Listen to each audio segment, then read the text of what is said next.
Angin malam di kawasan ruko itu terasa seperti hembusan napas dari dunia yang sudah lama ditinggalkan manusia.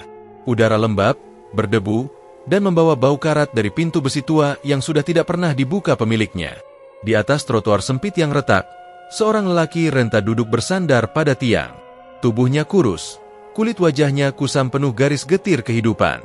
Dialah Waluyo, pengemis buta yang selama puluhan tahun menggantungkan harapannya pada bunyi koin yang jatuh di kaleng kecil di depannya.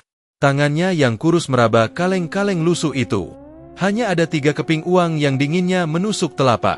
Ia menarik napas dalam, lalu mendongak, meskipun matanya yang putih pucat tak mampu menangkap apapun. Malam ini lebih sepi dari biasanya, gumamnya. Suaranya parau seperti sudah lama tidak disentuh air minum. Dari kejauhan terdengar suara kendaraan, namun tidak satu pun berhenti. Para pedagang di pasar mulai menutup lapak mereka, meninggalkan aroma anyir ikan bercampur minyak gosong dari wajan-wajan penjual gorengan yang baru saja padam.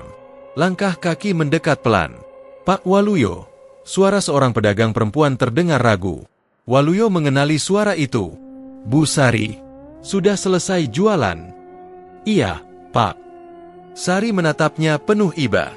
"Masih di sini saja? Tidak pulang ke kontrakan?" Waluyo tersenyum getir. "Bu, aku tidak tinggal di kontrakan lagi. Uangnya habis. Aku tidur di belakang ruko kosong." Sari terdiam. Tangannya merogoh tas kain lusuhnya, lalu mengeluarkan 2 bungkus nasi. "Ini untuk makan malam. Saya sudah tidak punya uang lebih, tapi semoga cukup." Waluyo meraba bungkusan itu. "Terima kasih. Tuhan balas kebaikanmu, Bu." Sari mengangguk walau tahu Waluyo tak bisa melihatnya. "Jangan keluar terlalu malam. Area ini makin aneh belakangan." "Aneh bagaimana?"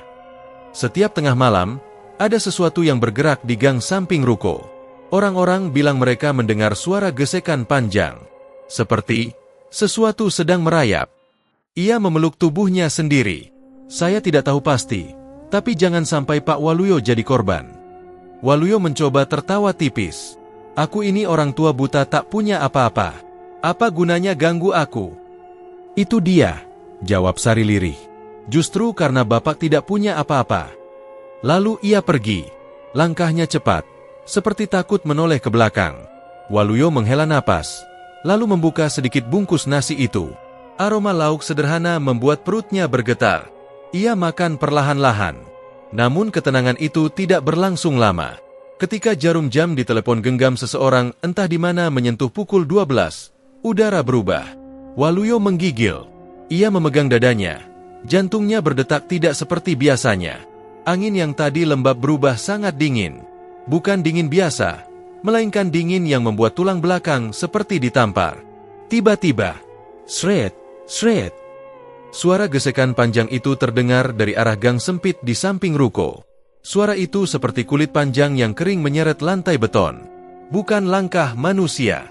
Bukan pula suara anjing atau kucing. Siapa di sana?" tanya Waluyo gugup. Tidak ada jawaban. Hanya suara napas berat. "Hahaha, hahaha." Waluyo memeluk dirinya sendiri. "Aku tidak punya apa-apa. Jangan sakiti aku." Hembusan dingin menyapu pipinya. Bau tanah basah bercampur aroma besi, seperti darah yang baru keluar dari luka. "Tolong, jangan dekat-dekat." Hening menguasai beberapa detik. Lalu, "Waa, Lu, Yo." Suara itu memanggil namanya, terdistorsi, berat, dan menyerupai deraman makhluk besar yang sedang menahan amarah. Waluyo tersentak. "Siapa memanggil? Bagaimana tahu namaku?" Napasan berat itu semakin dekat. Getaran kecil terasa pada tanah di bawah tubuhnya. "Aku telah mengawasi, sejak ratapanmu pertama kali menyeretku keluar." "Aku tidak mengerti. Pergi. Aku hanya pengemis. Aku bahkan tidak bisa melihatmu." Tawa rendah menggema, mengerikan, panjang, membuat udara seperti ikut bergetar. "Benar, kau tidak bisa melihatku. Namun kau memanggilku dengan ketidakberdayaan." Waluyo meremas lututnya kuat-kuat. "Aku tidak pernah memanggil makhluk macam apapun. Kau memanggilku dengan seluruh keputusasaanmu." "Tidak, aku hanya ingin bertahan hidup. Dan itu alasan mengapa aku datang." Waluyo mencoba berdiri, namun lututnya goyah. Jika kau manusia, bicara jelas-jelas. Suara itu mendekat lagi. Aku bukan manusia. Hening berdetak seperti jantung bumi berhenti sesaat. Aku penghuni pohon tua angker di ujung pasar. Lanjut suara itu. Aku siluman berwujud ular raksasa dengan kepala kerbau. Waluyo menggigil. Tidak, tidak mungkin. Aku telah ada jauh sebelum pasar dibangun. Sebelum kau lahir. Sebelum leluhurmu menginjak tanah ini. Mendadak udara di depan Waluyo seperti berdenyut. Ada sesuatu yang sangat besar mendekat, membuat rambut di lengannya berdiri tegak. Kenapa? Kenapa cari aku? Karena kesedihanmu memanggilku lebih keras dari doa siapapun. Kalau begitu, apa yang kau inginkan? Makhluk itu tidak langsung menjawab. Suara gesekannya semakin panjang, disusul deraman rendah. Waluyo merasakan tanah di bawahnya bergetar halus. Aku ingin memberimu pilihan, kata suara itu akhirnya. Pilihan apa? Waluyo menelan ludah. Hidupmu sekarang hanyalah sisa-sisa. Kau lapar setiap hari.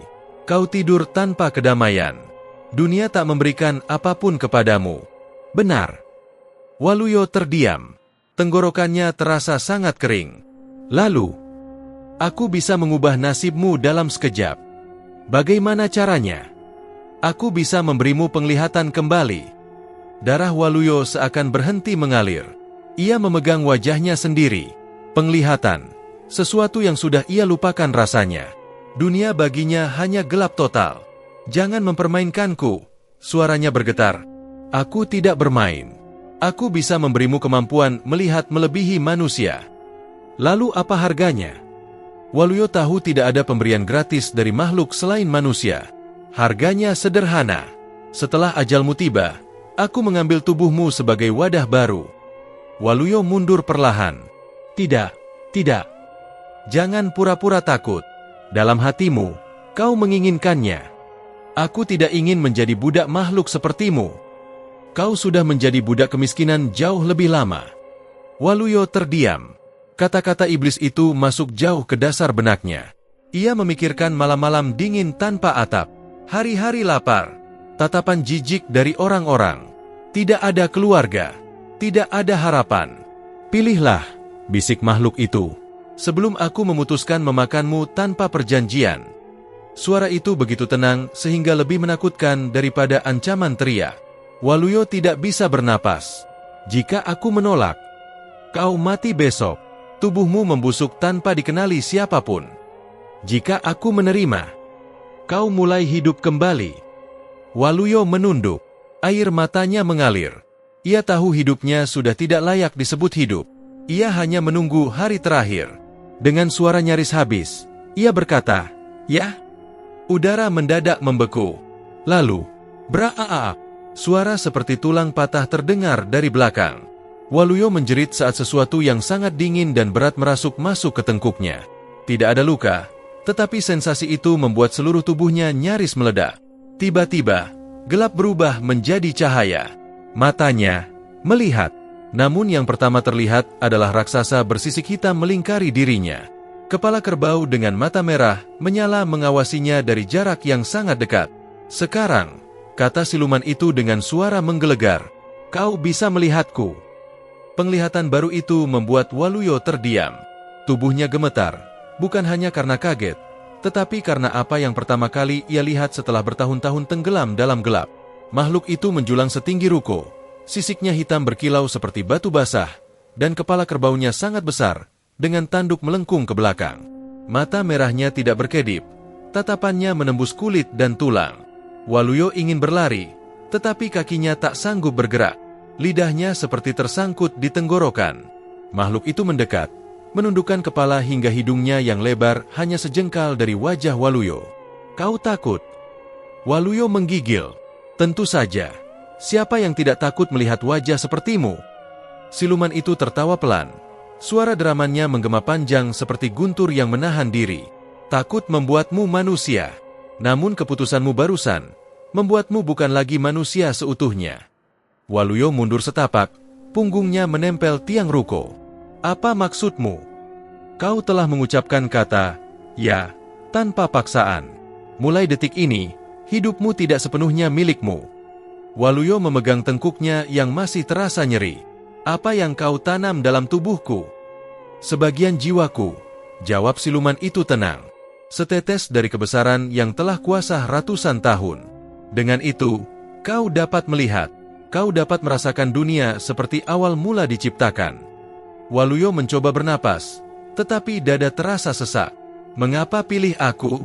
Yang lain masih kuat, masih mampu membalas. Aku hanya lelaki tua yang tidak berguna. Kelemahanmu membuatmu sempurna, jawab makhluk itu. Ia melilitkan sebagian tubuhnya ke tiang ruko, sisiknya menggesek besi yang menimbulkan bunyi mengerikan. Orang kuat selalu berkhianat. Orang berkuasa selalu mengingkari janji.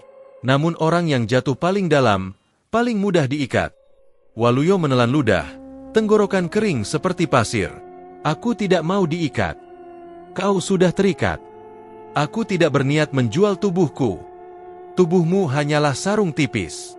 Kau tidak kehilangan apapun, karena hidupmu sendiri sudah lama kosong.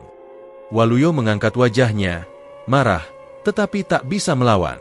Kalau kau datang hanya untuk menguasai tubuhku, kenapa tawarkan penglihatan? Untuk apa memberi sesuatu dulu sebelum mengambil semua nanti? Siluman itu menunduk, karena harus ada keseimbangan. Kesepakatan tanpa imbalan adalah penipuan. Aku bukan penipu. Aku pemungut janji. Dan tubuhku, setelah aku mati, akan jadi milikmu. Benar. Lalu aku, jiwamu akan melayang tanpa arah, menjadi bayangan yang sesekali muncul di sudut-sudut tempat yang tidak pernah disentuh cahaya. Waluyo memejamkan mata, mengatur napas. Kalau begitu, mungkin aku melakukan kesalahan. Makhluk itu mengangkat kepalanya. Tidak ada kesalahan. Hanya harga yang harus dibayar. Waluyo menatap makhluk itu lagi. Penglihatannya masih belum stabil. Kadang kabur, kadang terang memekakan. Kalau begitu, jelaskan syarat perjanjianmu secara jelas. Aku tidak mau kau memutar kata-kata. Siluman itu tersenyum. Senyum binatang yang tidak pernah diajarkan manusia untuk pahami. Baik, aku jelaskan. Ia menurunkan kepalanya hingga sejajar dengan Waluyo. Pertama, kau akan mendapat penglihatan lebih kuat dari manusia. Mata barumu bisa menembus gelap, menembus dusta, menembus kedalaman jiwa. Waluyo meremas lututnya. Menembus kedalaman jiwa. Ya. Mata siluman itu menyala lebih terang. Kau bisa melihat niat orang. Ketamakan, kebohongan, niat busuk, semuanya terlihat tanpa perlu kau dengar. Waluyo terdiam, mengulang kata-kata itu dalam hati. Namun ada harga kedua, sambung makhluk itu. Setiap kali kau menggunakan matamu untuk melihat dosa seseorang, sebagian tubuhmu akan makin dekat denganku. Waluyo tersentak. Dekat seperti apa? Sebagian jiwamu akan tersedot pada sisiku. Berarti aku akan kehilangan diri sendiri. Tergantung seberapa sering kau melihat hal yang seharusnya tidak dilihat. Waluyo merinding. Itu jebakan. Semua kekuatan adalah jebakan, balas siluman itu dingin. Apalagi syaratmu? Siluman itu menegakkan leher panjangnya. Ketiga, ketika waktumu tiba, aku mengambil tubuhmu, tanpa syarat tambahan, tanpa kompromi. Waluyo menatap ruko tua, mencoba mencari pegangan logika, namun dunia barunya sudah tidak mengenal logika manusia. Lalu ia menatap makhluk itu lagi. Kalau aku menolak sekarang, tidak ada penolakan setelah kata, ya. Kalau aku kabur, kemanapun kau pergi, aku di dalam dirimu. Waluyo mengusap wajahnya. Apakah manusia lain pernah membuat perjanjian sepertiku? Puluhan, jawab siluman itu.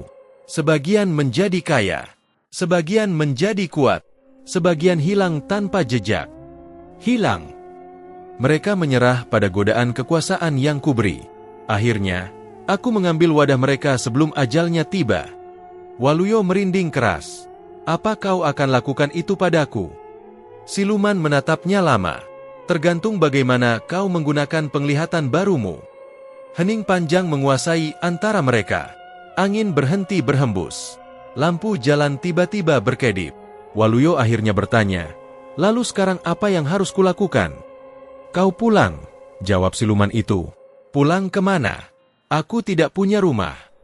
Pulang ke tempat tidurmu di belakang ruko ini. Besok, penglihatanmu akan stabil. Dan setelah itu, kau belajar menggunakan matamu.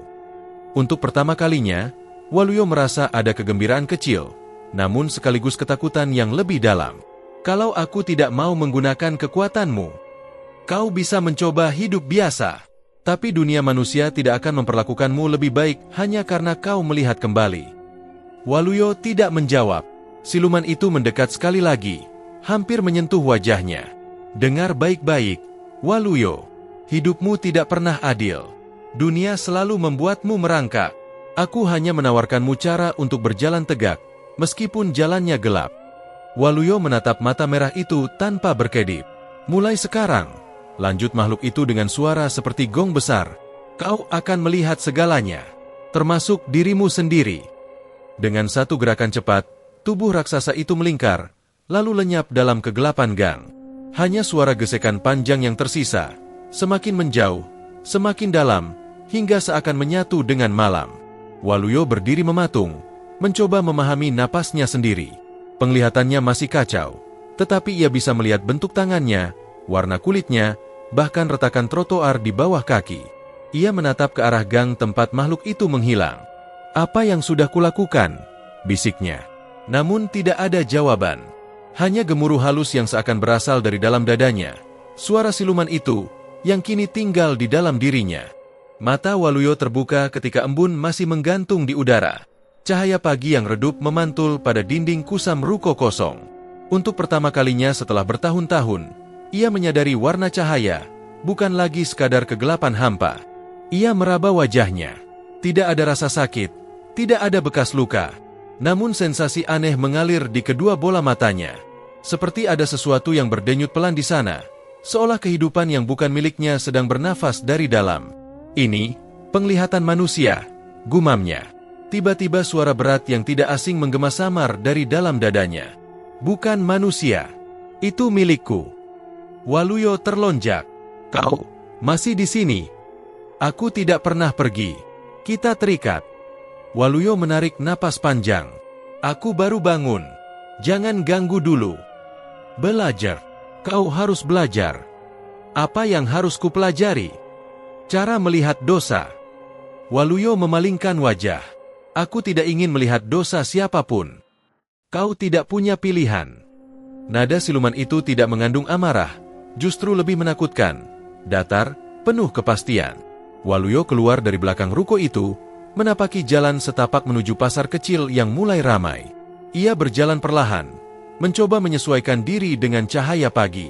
Setiap gerakan terasa baru. Namun saat ia menatap orang-orang, sesuatu terjadi. Seorang lelaki muda yang membawa karung beras melintas. Waluyo melihat bayangan hitam pekat menggantung pada punggung lelaki itu, seolah makhluk bercakar merayap di kulitnya. Astaga! Waluyo menutup mulutnya. Lelaki itu berhenti. Kenapa, Pak? Ada masalah? Bayangan hitam itu berubah bentuk, seperti kelelawar besar yang sedang menjerit namun tanpa suara. Waluyo tersadar bahwa lelaki itu tidak melihat apapun. Bayangan itu hanya dalam penglihatannya. Siluman itu berbisik lirih. Ia mencuri beras dari gudangnya sendiri, bersiap menjualnya pada bandar gelap. Waluyo tersentak. Jangan beritahu aku itu. Lelaki itu bingung. Pak. Waluyo menggeleng keras lalu menjauh terburu-buru. Setiap manusia lain yang ia lihat, selalu ada bayangan lain, sosok menyeramkan yang melekat pada tubuh mereka. Ada yang berkepala babi berlumur darah, ada yang seperti ular kecil melilit leher, ada yang seperti tangan raksasa mencengkram dada mereka. Cukup, aku tidak mau melihat ini. Waluyo menutup matanya. Namun meski tertutup, sosok-sosok itu tetap terlihat seakan terproyeksi di balik lopa. Itu dosa, bisik siluman itu. Mereka menyembunyikannya dari dunia, namun tidak dari kita. Waluyo memukul kepalanya pelan. Aku tidak ingin memandangnya.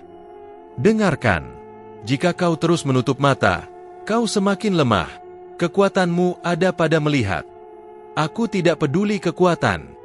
Kalau begitu, kau akan menjadi mangsa. Waluyo terdiam. Mangsa? Kau pikir manusia tidak kejam? Bila mereka tahu kau punya sesuatu, mereka akan merebutnya, even jika mereka harus mencabik tubuhmu. Waluyo menggertakkan gigi. Buktikan. Siluman itu tertawa renyah. Baik, perhatikan wanita itu.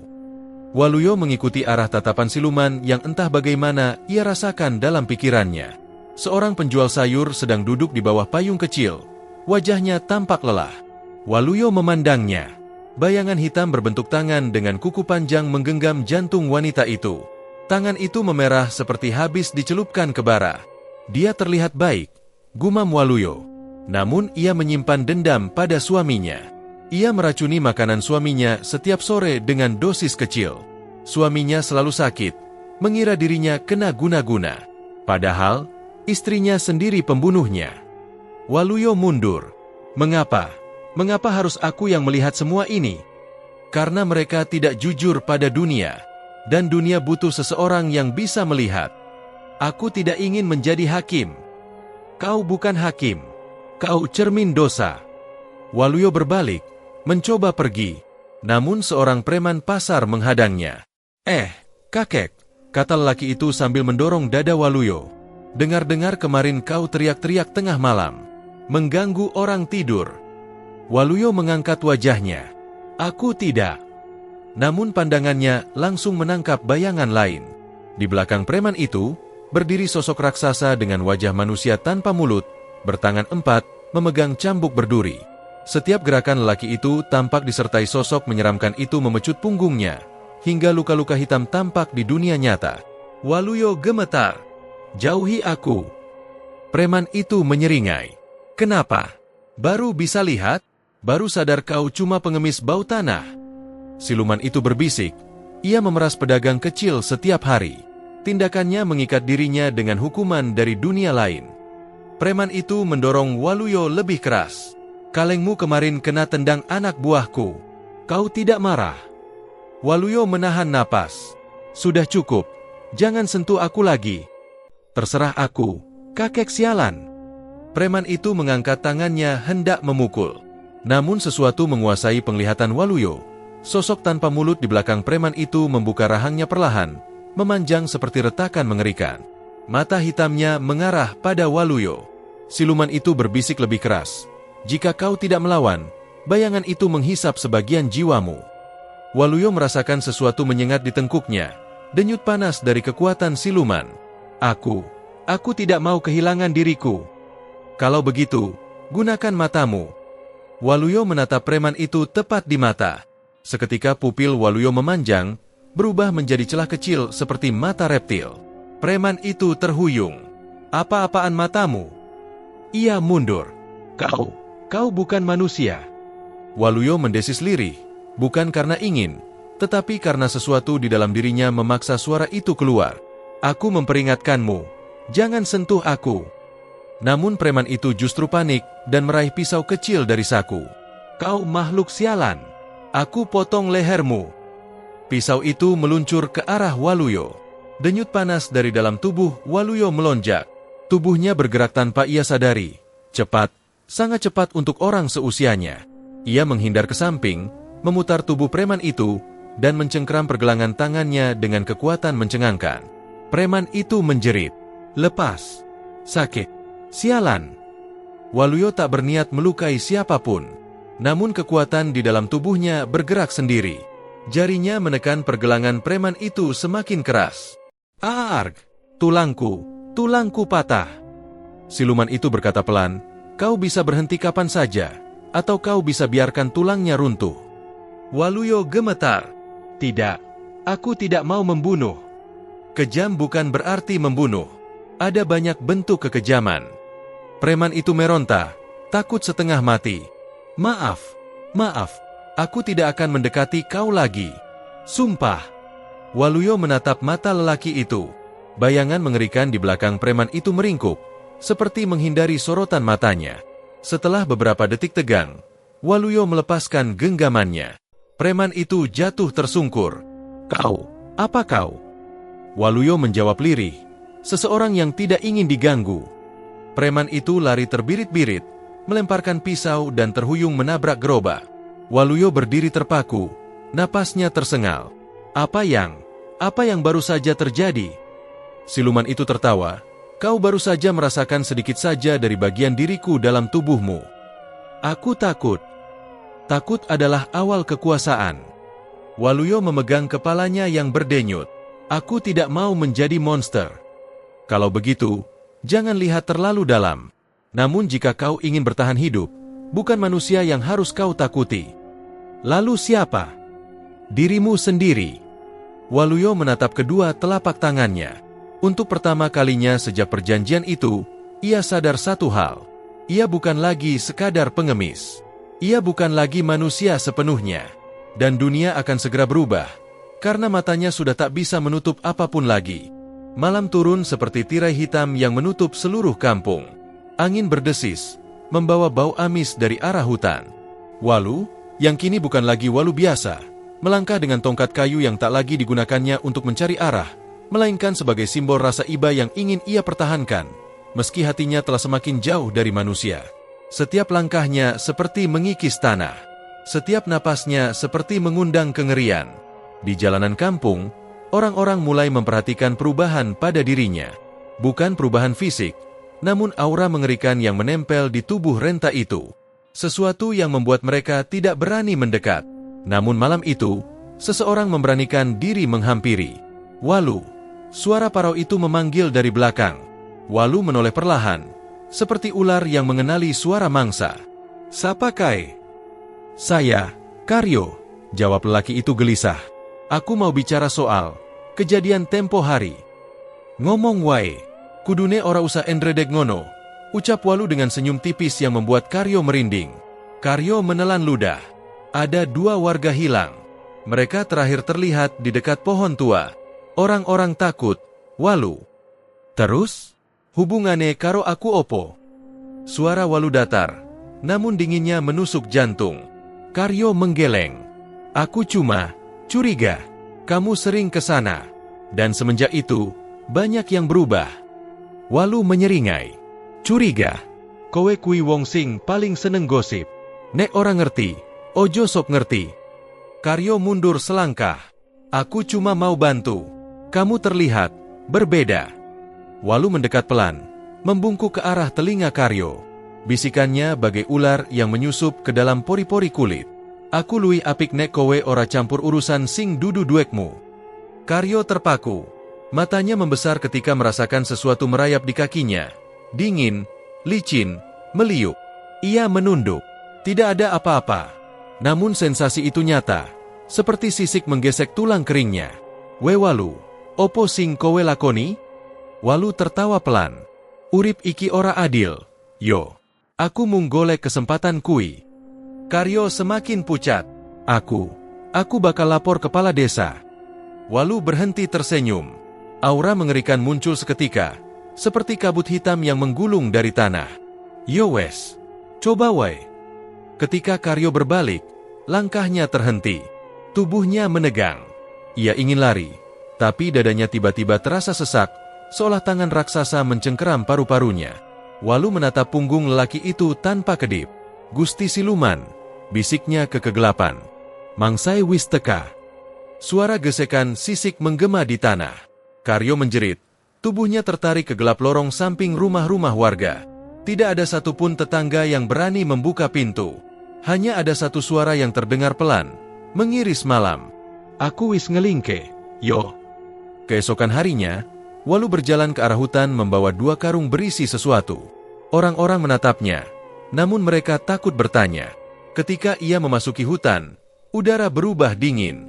Pohon-pohon seperti membungkuk hormat. Cahaya matahari seolah enggan menembus dedaunan.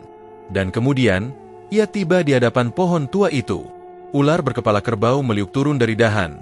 Tubuhnya besar, sisiknya hitam mengkilap, dan tanduk kerbaunya menjulang, berlumur lendir dan tanah. Mata merahnya memaku Walu. Walu meletakkan 2 karung itu. "Iki, tumbal anyar." Siluman itu mendesis. Suara desisnya seperti ribuan kematian yang berbisik. "Bagus, sangat bagus." Suaranya menggelegar dalam pikiran Walu. "Kau memenuhi bagian dari perjanjian." "Aku pengen luwih," Walu berkata dengan suara lirih. "Aku pengen balas dendam marang kabeh wong sing nganggep aku sampah." Siluman itu menunduk, Tatapannya dalam dan lapar. Tunjukkan siapa yang harus mati, Walu. Aku lapar.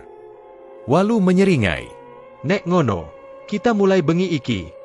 Dari dalam karung pertama, darah merembes keluar. Karung itu bergerak pelan, seperti ada sesuatu yang masih bernapas di dalamnya. Ular itu membuka mulutnya, lebar, sangat lebar, hingga suara sendinya patah terdengar. Makan, perintah Walu. Traa, karung itu terseret. Lalu suara retakan tulang dan remasan daging menghantam udara. Teriakan samar terdengar dari dalam, lalu tiba-tiba hilang seketika. Karung kedua digerakkan Walu dengan kakinya. Sing iki, kanggo kekuatanmu. Siluman itu melilit karung kedua, menahan tubuhnya seperti memeluk korban. Teriakan lebih keras muncul, membuat burung-burung beterbangan panik dari pepohonan. Walu menutup telinga, bukan karena takut, tetapi karena suara itu membuatnya semakin ketagihan. Ia tertawa lirih. Saiki, giliran desa iki sing ngrasake putus asa. Siluman itu mengangkat kepala kerbaunya. Dari tanduknya menetes cairan hitam yang langsung membakar tanah. Sebut namanya. Suara itu menggema, dalam, berlapis-lapis. Walu memejamkan mata. Ia mengingat orang-orang yang bertahun-tahun menghinanya, yang menertawakan kebutaannya, yang menolak memberi sedekah. Sing pertama, Sarto, pemilik warung. Walu menggeretukkan giginya. Deweke tahu ngedorong aku saka emprane. Siluman itu mendesis panjang. Permintaanmu akan dipenuhi malam ini. Sing kaping loro, Bu RT. Wong iku ngomel terus nek aku mampir nang gange. Baik, gumam suara itu, semakin penuh nafsu. Walu membuka mata. Cahaya merah samar berputar-putar di sekitar tubuhnya, seolah menyelimuti dirinya dengan kekuatan gelap. Tiba-tiba siluman itu menunduk. Wajah kerbaunya dekat dengan wajah Walu. Napasnya panas dan berbau bangkai. Aku memberi kekuatan, tapi kau harus memberi lebih banyak daging. Walu tersenyum kejam. Ora usah kuatir. Desa iki sugi banget karo wong sing kudu mati. Siluman itu tertawa, suara yang membuat pohon-pohon berguncang. Malam tiba. Desa diliputi kabut hitam pekat, tidak biasa. Lampu-lampu rumah berkedip, seolah ketakutan. Seorang anak kecil menangis. Ibunya mencoba menenangkannya. Apa, nak? Ada yang merayap di atap. Suara anak itu gemetaran. Sang ibu menelan ludah, lalu mendekati jendela. Ketika ia ingin melihat keluar, suara gubraak terdengar dari dapur. Astagfirullah. Wanita itu menjerit dan memeluk anaknya. Di luar, Walu berdiri menatap rumah itu. Matanya tidak sepenuhnya putih lagi. Siluman, saiki giliranmu, bisiknya. Di balik punggungnya, bayangan hitam raksasa merambat naik, membentuk lingkaran di atap rumah. Tiba-tiba terdengar suara retakan kayu. Disusul jeritan panjang seorang lelaki dari dalam. Jeritan yang terdengar seperti seseorang diseret paksa ke dalam kegelapan. Walu tersenyum puas. Batinnya dipenuhi rasa menang. Warung Sarto, wes mulai sepi selawase. Kabut menjadi semakin tebal. Suara aneh terdengar dari pohon, seperti gemuruh ribuan ular sekaligus. Siluman itu lapar, dan desa itu penuh santapan. Walu berdiri tegap di persimpangan jalan desa, merentangkan tangannya ke udara. Wiswe aku diremehke, saiki wektu kanggo balas. Kabeh kudu merasake takut sing tarasake. Angin berubah menjadi badai. Dari kejauhan, satu persatu lampu rumah padam. Jeritan menembus udara, dan Walu tersenyum lebar dalam gelap. Desa itu berubah menjadi tanah yang dipenuhi kabut hitam pekat. Malam terasa seperti tidak akan pernah berakhir. Angin tak lagi berdesir, seolah takut lewat. Di tengah keheningan yang membunuh itu, Walu berdiri tegap, tongkat tuanya tergeletak tak lagi digunakan. Matanya yang hampir seluruhnya putih tampak memantulkan warna merah dari kegelapan. Walu, ayo bali, bisik suara lirih dari belakang. Walu menoleh. Ternyata itu Murni, satu-satunya orang yang dulu sering memberinya makan ketika ia masih mengemis. Murni. Walu mengangkat alis. Ngapa kowe neng kene? Iki dudu panggonan sing aman. Wanita itu menatapnya dengan air mata menetes. Kowe wis dudu Walu sing tak kenal. Aku ngerti kabeh wong gawe uripmu Angel. Tapi iki kakehan, Walu. Walu terdiam. Murni melangkah mendekat, meski lututnya gemetar. Aku tahu ngomong, nek Gusti Allah bakal embales kebaikanmu. Kowe ora kudung gawe perjanjian gelap iki. Suara retakan keras terdengar dari pepohonan. Kabut di belakang Walu bergulung, seperti ada sesuatu yang bernapas di dalamnya. Murni, mundur. Walu memperingati. Iki dudu urusanmu. Murni menatapnya penuh kepedihan. Aku ora bakal ninggal kowe, Walu. Kowe isi hiaso bali. Ayo bali nang dalan sing bener. Bener. Walu tertawa getir. Kowe ngerti opo soal uripku? Aku mangan saka sampah. Dineceh saben wong. Digebuk karo anak-anak nakal. Ora ana siji wae sing nganggep aku manungsa. Mung siluman kui sing gelem maringi aku kekuatan. Nanging, regane nyawa, Walu. Murni memekik. Iki dosa sing ora iso ditebus. Tiba-tiba tanah bergetar kuat. Sebuah kepala besar muncul. Tanduk kerbau melengkung. Mata merah menatap Murni dengan kelaparan. Siluman ular itu melilit pohon, turun perlahan. Suara sisiknya menyeret tanah terdengar bagaikan ribuan bilah besi digesekkan. Siapa wanita ini, Walu? Suaranya menggema, dalam, merobek udara. Deweke. Walu terdiam sejenak. Bibirnya bergetar. Deweke wong sing tau nulungi aku. Siluman itu mendesis panjang. Semua manusia tidak berguna. Serahkan dia. Aku lapar. Murni mundur beberapa langkah. Walu, tulung. Ojo nggawe aku tumbal. Walu menunduk. Tubuhnya gemetar. Kekuatan gelap di dalam dirinya seperti mendorong keras. Cepat. Suara siluman itu menggelegar. Atau aku ambil keduanya. Walu mengangkat tangan, namun tidak bergerak. Murni menatapnya terseduh. Walu, aku ora wedi karo siluman kui. Sing tak wedi, nek kowe ilang. Ucapan itu menusuk hati Walu yang paling dalam. Siluman itu mendesis gusar. Kelemahan. Kau mulai berperasaan seperti manusia lagi. Ular raksasa itu melesat ke depan. Taring besarnya siap menghantam Murni. Ora! Walu berteriak sambil mendorong tubuh Murni jatuh ke samping. Taring siluman itu menancap ke tanah, menciptakan lubang besar. Siluman itu menggeram marah. Berani kau menghalangi? Walu berdiri di depan Murni, tangannya terangkat, tubuhnya bergetar menahan kekuatan gelap yang tak stabil di dalam dirinya. Kowe wis tugasi aku mateni wong desa. Aku nurut, tapi aku ora bakal adeke sing paling tulus dari tumbal. Siluman itu tertawa, keras dan mengejek.